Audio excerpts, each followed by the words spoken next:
কিয়ামতের ময়দানে ওই বিভীষিকাময় সময়ে মুসিবতের কালে মানুষগুলো পাগল হয়ে বিশ্বনবীকে খুঁজতে আরম্ভ করবে। সবাই মিলে বিশ্বনবীর কাছে যে বলবে, ইয়া রাহমাতাল লিল আলামিন, ইয়া খাতামান নবীন, রাহমাতাল লিল আলামিন। দেখেন আমাদের কি অবস্থা, কি কঠিন বিপদে আমরা আছি, দাঁড়াতে পারি না, সূর্যের আলোতে ঘেমে হয়রান। আজকে কেউ সুপারিশ করতে পারবে না। সব নবীরা অপারগতা স্বীকার করেছে, তারা বলেছে আপনি ছাড়া কেউ নাকি আল্লাহর সামনে দাঁড়াতে পারবেন না, আপনি একটু সুপারিশ করেন।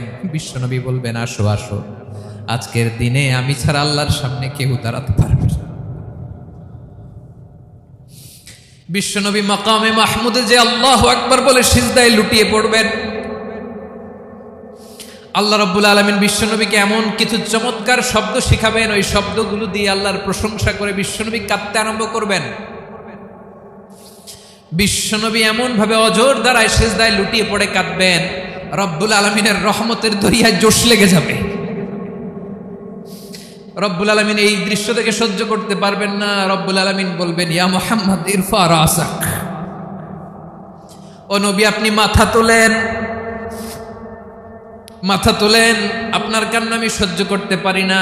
নবী আপনি মাথা তোলেন, সাল তুতা, আজকে আপনি যা চাবেন তাই দেব।